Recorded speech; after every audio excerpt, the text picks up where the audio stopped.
Hello again, Webheads, and welcome back. It's your friendly neighbourhood Raimiverse site here, and we're finally at the third and final part of my deep dive into David Koepp's original Spider-Man 2 script, and it's been a wild ride. There's been some ups, some downs, some twists, and some turns, but it's all been leading to this, the final chapter. What's going to happen? Well, we get a pretty brutal final battle scene that you're going to want to stick around for. But before we jump in, and if you haven't done so already, then I'd strongly recommend that you watch the first two parts of this series if you want to get the full experience of what this version of Spider-Man 2 would have been. I'm essentially going through Koepp's original script and translating it into some kind of narration. I guess I'm making something of a visual audiobook myself. Or something. Now, without further ado, let's have another very quick Raimiverse site previously on, shall we?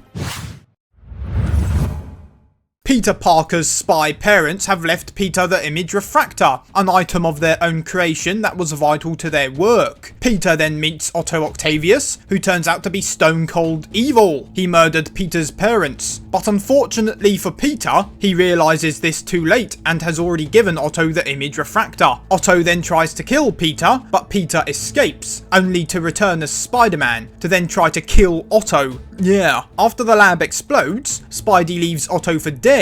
However, he ain't. Instead, he's become Doc Ock and seeks bloody revenge. Mary Jane still loves Peter and suspects that he's Spider-Man after the events of the final scene in Spider-Man 1, but he's busy dating Gwen Stacy. Oh yeah, and Gwen Stacy's dad, Captain Stacy, is also in this script. Doc Ock then meets with a mystery man who turns out to be Harry Osborn to form a deal to rebuild Ock's lab, but it's a trap. And sneaky old Harry Osborn manages to swap the real Image Refractor with a fake while Ock wasn't looking. Ock then meets with another mystery man who turns out to be a mystery, but this deal works out. Spider-Man and Ock fight on a rooftop, where Captain Stacy gets killed by falling debris. The city then turn against Spidey, who blame him for the death. Harry Osborn discovers that Peter Parker is Spider-Man after stalking him, and a mental woman in Central Park tells Spider-Man to give up being Spider-Man, to which he does, and burns his suit in a bin.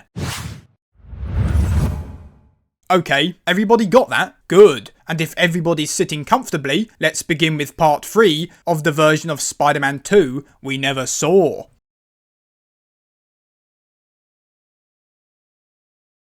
We start off immediately where we left off, in Central Park. The same night, Peter Parker has burned his Spider-Man costume, and I hope that crazy woman has gone home by now. But Harry Osborn is also lurking around here, after discovering that his best friend, Peter Parker, is Spider-Man, the man he believes murdered his father. And speaking of, Norman Osborn has reappeared, and he's sitting next to Harry on a park bench. Now, this scene acts as a setup for a scene that's coming later, which is also in the final Spider-Man 2 script, where Norman Osborn appears to Harry inside Norman's mansion as an apparition in the mirror. But not a lot happens in this setup scene, apart from Norman telling Harry to grow up and to face his responsibilities, and that when he does, they will talk again.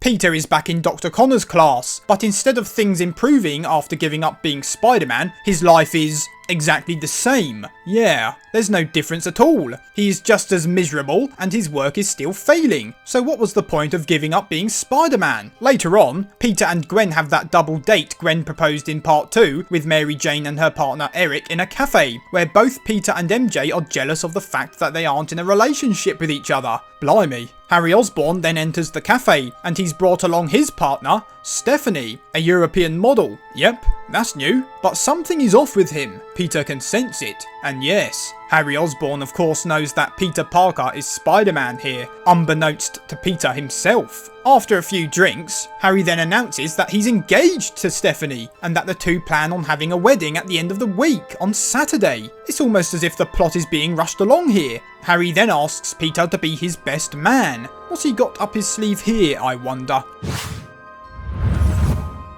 In a seedy hotel, in a rundown part of town, Doc Ock is getting his things in order, preparing to meet with the mystery man on top of the transatlantic building at 9 o'clock that evening. And before he locks the Image Refractor away in its briefcase, he decides to inspect it one last time, but he notices something is wrong. He notices this isn't the image refractor at all, but instead a cheap decoy. And about time too. I thought Ock was clever. Surely he would have noticed this already. Ock shrieks the name Osborn aloud, knowing that he must have swapped it when they met, and proceeds to completely obliterate the room with pure rage, swinging his arms around as he destroys the furniture. I dread to think of the bill.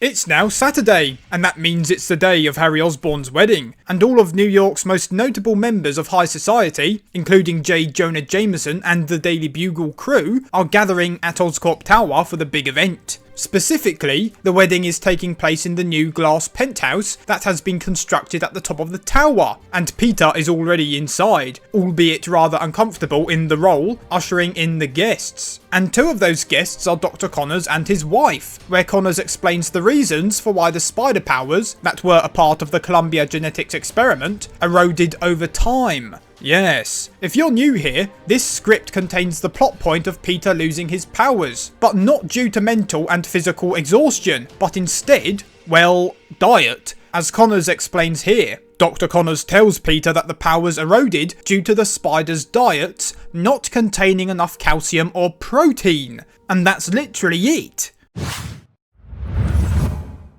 Harry then emerges from the dark corners of the glass penthouse, the king of the castle, and goes over to greet Peter. Gwen also arrives, and Peter goes to take her to her seat. She gives Peter a kiss, just in time for MJ to jealously witness as she then arrives with her boyfriend, Eric. Peter goes over to Mary Jane and Eric and proceeds to now guide them to their seats. Peter takes MJ's arm, and the two walk down the aisle. But in the background, a high-pitched screeching noise begins. I'm sure it's nothing. MJ goes on to warn Peter that she thinks Gwen is falling in love with him and to not let her get too close, only to then push her away for, quote, mysterious reasons. As by this point in the story, MJ is completely convinced that Peter Parker is indeed Spider-Man, and this pushes Peter over the edge. He cannot keep it in any longer. But that background screeching noise is getting louder and louder. Peter's spider sense triggers, but he pushes it down. He ignores it. He needs to tell Mary Jane, right here, right now. Peter grabs MJ's arms, pulls her close, and begins to tell her, the truth is, But wait! That screeching noise is piercing now, and the Dr. Octopus shadow has covered the two. Peter and MJ look up to see Doc Ock, right above them on the glass roof, looking down right at them.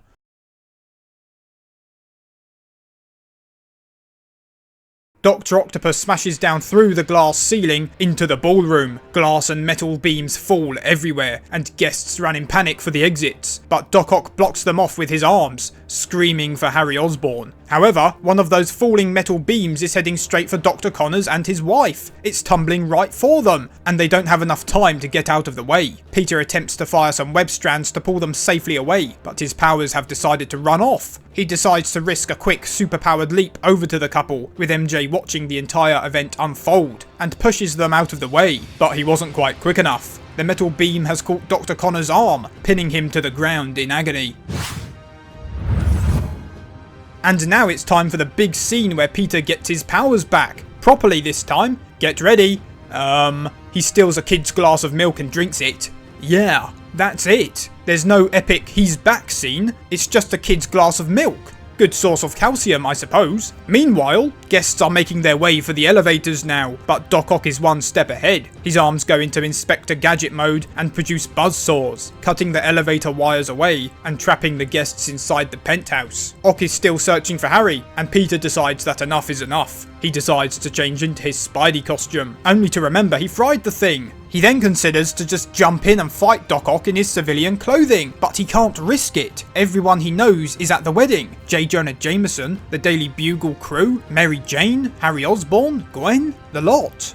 Peter looks out the glass to the streets below and sees that tourist shop selling Spider-Man costumes he and Harry walked past in Act 2. I didn't know spiders had such good eyesight. But Harry has emerged, and he's giving himself up to Ock, while Peter has escaped to the tower and is heading down to the ground. Ock demands the real image refractor from Harry, but Harry lies. He says that he doesn't have it.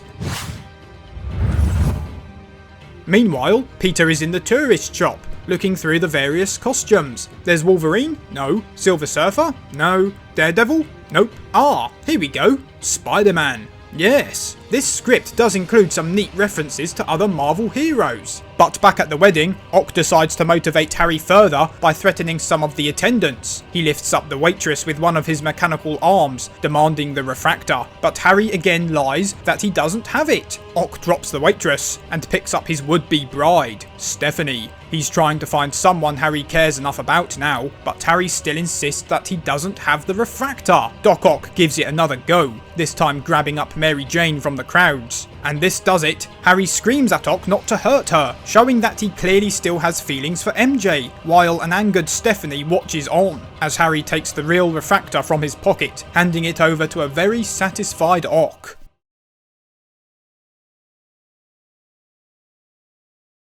Spider-Man returns to the penthouse, but Ock doesn't care. He's got what he wanted, and so makes his escape. Now this is where we get the most insane full-on Inspector Gadget moment in this entire script. Brace yourselves. Two of Doc Ock's arms turn into propellers and begin lifting him off into the air. Yeah, Dr. Octopus becomes a helicopter, but Spider-Man then webs onto Ock's foot and begins to be dragged along after him. Meanwhile, Dr. Connors is still trapped under that metal girder, where a doctor treating him concludes that he will have to chop Connors' arm off in order to get him out. Yes. But across the hall, Doc Ock and Spidey begin to rise out from the roof of Oscorp Tower. Yes, this is really in the script. The two begin flying through the streets of New York, but Doc Ock cuts Spider-Man's web, letting him fall onto the balcony of a rich couple's apartment below, gate-crashing a posh dinner party in the process. Doc Ock then joins him on the balcony, as the sudden loss of weight has sent him flying out of control like a maniac. But after regaining control of his arms, Helicopter Ock sets off, and Spidey webs onto his foot once again, trailing along after him. This time, Spider-Man shoots a well-aimed web into one of Ock's propellers, gumming it up and sending him veering left to right across the street canyons of New York. Ock is losing control again, and he's heading straight for some scaffolding dead ahead. Spider-Man lets go before impact, and drops onto the construction site, but he's lost sight of Ock.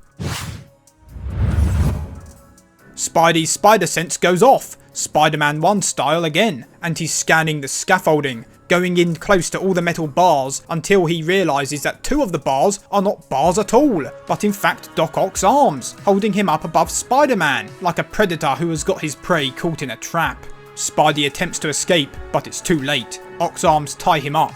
Spider-Man breaks his way out, but doing this has caused the scaffolding to violently shake, and he hears shouting coming from below. Workers are still here. And this is the perfect opportunity Doc Ock needs to slow Spider-Man down. Ock smashes away several bars from the scaffold, causing it to slowly collapse. The workers begin to run for their lives, but they're never going to make it in time. Doc Ock flies away, leaving Spider-Man to save the construction workers from being crushed.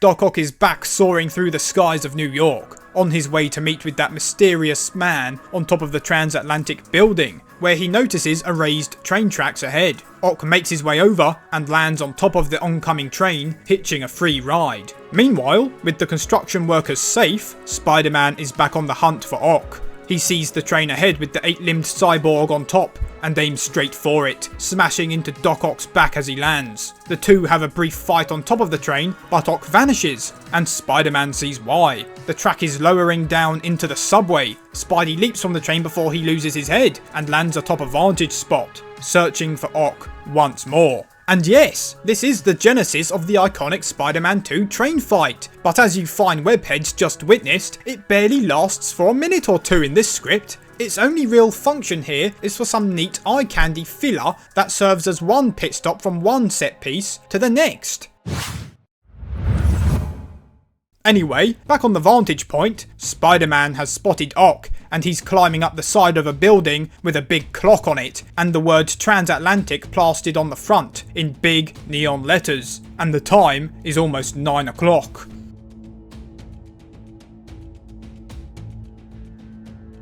Doc Ock reaches the top of the building, where the mystery man from part 2 is already there waiting for him, and with a helicopter ready for takeoff. The Mystery Man and Ock waste no time and jump into the helicopter, but Spider-Man has now also arrived. He shoots a web, stopping the helicopter in its tracks and sending Dr. Octopus crashing back down onto the rooftop below. And so the final battle begins between Spider-Man and Doc Ock.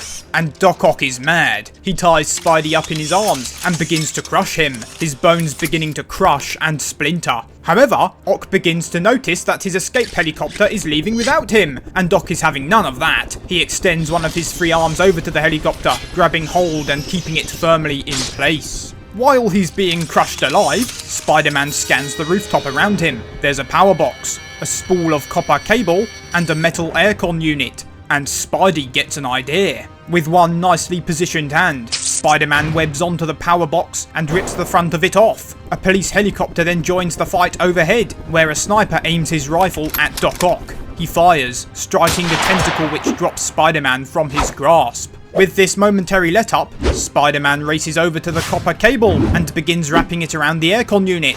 What's he up to here then? Across the rooftop, Doc Ock still has a hold of the Mystery Man's helicopter and now grabs a hold of the police helicopter with another free tentacle, jolting the sniper's aim and trapping both helicopters nicely in place. Ock now has 2 remaining tentacles free and uses one to whack Spidey, sending him crashing into the exposed wiring of the power box. But this is exactly where Spider-Man wanted to be. He pulls out 2 of the cables and frying his costume, ripping it and burning half of his mask off. Doc Ock grabs a hold of Kentucky Fried Spidey and sends him flying across the rooftop again. Spider-Man hits the surface and continues to crawl along to his next destination, the aircon unit itself. But Doc Ock lifts Spider-Man up and hangs him upside down over the exact place he was going to. Nice of Dr. Octopus to give him a lift. However, the niceties are over, and Ock produces a buzzsaw from the end of his last remaining tentacle as he prepares to relieve Spidey of his head.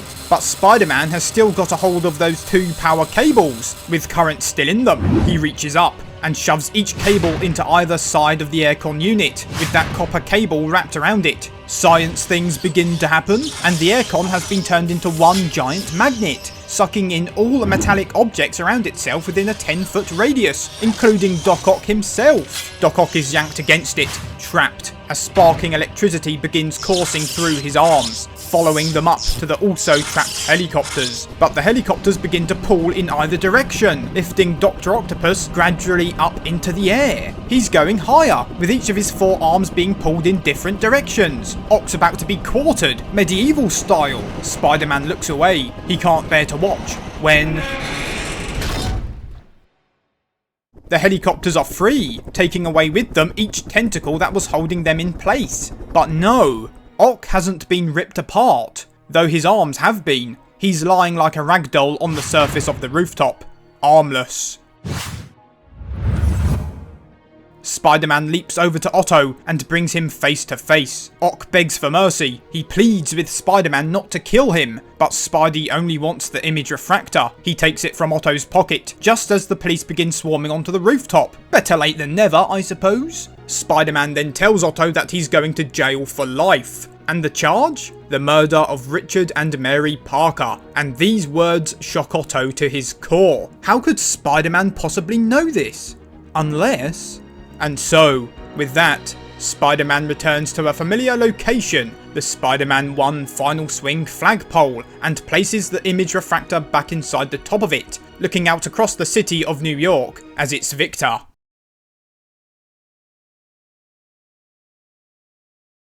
Across the city, a distraught and troubled Harry Osborn returns to his father's mansion, but all the furniture is covered in white sheets. Harry hasn't been here since he found Spider-Man with his father's body 2 years ago. We then get the scene we ultimately get in the theatrical Spider-Man 2, where Harry looks into the mirror and sees Norman Osborn in it, talking to him. Norman reveals here that he is the Green Goblin and tells Harry that he must become the same in order to become strong enough to kill Spider-Man. Harry screams at his father, throwing a piece of furniture through the mirror, revealing the Goblin's lair. Though, the script doesn't describe it as a lair here, but instead a secret storage room filled with glider prototypes, crates of pumpkin bombs, and a canister of Goblin serum. But this scene goes further than the final movie here. Harry then visits the Oscorp lab we see in Spider-Man 1, the underground chamber where the Green Goblin was born. Everything is still in place, and Harry has brought the canister of Goblin serum with him,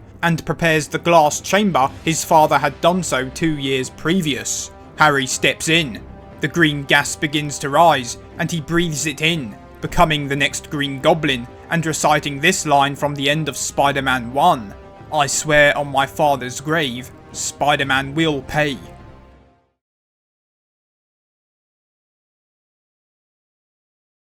Peter meets with MJ outside the TV studio she works at, and in the theatrical Spider-Man 2, this scene is reworked into the version where Mary Jane leaves her wedding to be with Peter Parker, but here, things play out very differently indeed. Peter explains to MJ that he was on his way to Gwen's apartment, but instead has come here to finish telling MJ what he had tried to say at Harry's wedding, just before Doc Ock attacked. Peter goes on to tell her that he loves her, but this isn't quite what MJ wanted to hear. Of course, she loves him too, but at this point, she's certain that she knows that Peter is Spider-Man, and she wants Peter to be honest with her at last. MJ says that she'd do anything to be with Peter except to live with secrets, as this is how she spent her childhood. And with this, Peter chooses still to not reveal his identity, leaving MJ to walk away in tears. And it's quite a frustrating ending. I'm not quite sure why Koepp had decided to end the script this way. By this point, I'd have thought that either Peter would have revealed his true identity, or MJ would have just flat out confronted him about it, as the script has been leading up to this very confrontation throughout. But anyway, we cut to Gwen's apartment, where Peter is sitting with her, but his mind is on somebody else. And that somebody else is currently in Central Park, sitting on the grass with Eric. And just like Peter, her mind is also on somebody else. We finally return to Peter's apartment, the same apartment we started in, way back in part 1, at the beginning of the script. The apartment that Norman bought for Peter and Harry in Spider-Man 1. Peter is again performing exercises here, leaping and jumping around as he gives a final voiceover, talking about his parents. And no, we don't get a final swing here, that's it.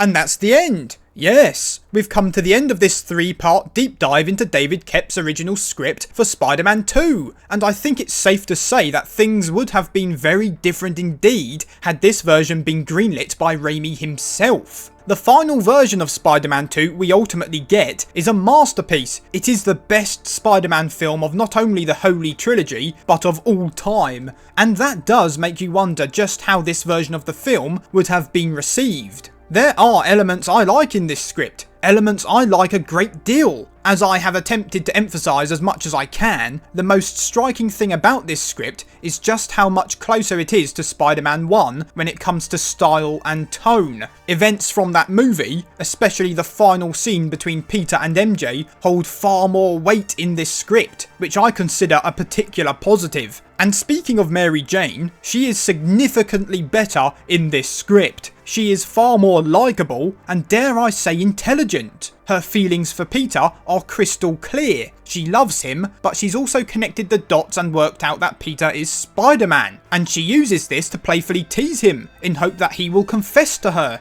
Another element of this script I especially like is the fate of Otto Octavius himself. As we know, by the time Spider-Man 3 comes along, Spider-Man's 2 most iconic foes are dead. Those of course being the Green Goblin and Dr. Octopus. Whereas in this script, Otto lives, which obviously means he could have been utilised going forwards. And while I do class Spider-Man 2 to be a very comic booky film, this script is even more so. In fact, when looking over it, it feels like it follows a sped up general flow of the Stan Lee Spider-Man run closer, what with bringing Gwen Stacy in and adapting Captain Stacy's death. That being said, I do find the script to be rather busy. I do find that the introduction of Peter's parents' history, a piece of comic lore I've never really liked at all, is unnecessary. Though, tying Otto into this, and making him into the murderer of Peter's parents, does feel like something Raimi would have entertained, as Raimi was always very eager to give his villains a strong personal connection to Spider-Man. I mean, this is why we got the Flint Marko Uncle Ben retcon in Spider-Man 3 after all. And on the topic of Spider-Man 3, this raises another intriguing observation.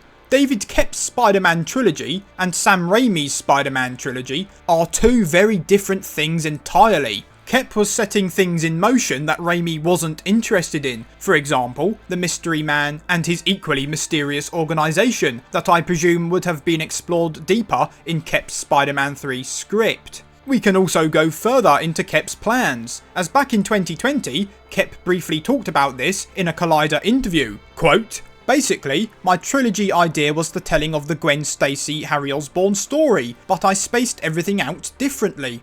Now let's stop right there a second. So far, this aligns with what we've explored over my last 3 videos. Gwen is very prominent here, and Harry also. He finds out that Peter is Spider-Man around halfway into this movie, so yep, this all aligns. Let's see what else he has to say. Quote, "I wanted Gwen to be killed in the middle of the second movie, because that follows the Empire Strikes Back model, and I had different villains I wanted to use, just a different way to tell that story." End quote. Yes, the script we've gone over definitely doesn't follow what Koepp had said here at all. Gwen Stacy certainly doesn't die in this script. And sure, you could argue that maybe he's mixing up Gwen's death with Captain Stacy's, but 20 years or not, that is quite a drastic mix-up. Another possibility is that there must be a later Koepp Spider-Man 2 draft that isn't public, as it's certainly not available on his site. I would then hazard a guess that Koepp must have started a further Spider-Man 2 draft at some point, but never finished it before Raimi brought other writers in. But what is now completely clear here is that Spider-Man 1 was not simply Raimi's first Spider-Man film, but also the first in David Koepp's trilogy, with this script being the direction Koepp had truly set out to go in. But anyway, that brings me to the end of this video, and series for that matter. I hope you enjoyed it, and if you did, please subscribe to the channel for more Spider-Man content just like this. Join the Spider Army. Yes, this one took a little longer to produce, as I was very keen on animating the final battle for the grand finale, even though I'd never animated in Blender before. 3D modelled? Yes, lots. But animated? Never. And animated sequences are something I very much want to bring into future videos. But now it's your turn to let me know what you think to the script, now that it's all out there for you to watch. And do you think it's better? Would you have enjoyed this more? Or do you prefer the Spider-Man 2 we ultimately got? Whatever the case may be, comment below and let's talk. And until next time, Webheads, always remember, with great power comes great responsibility.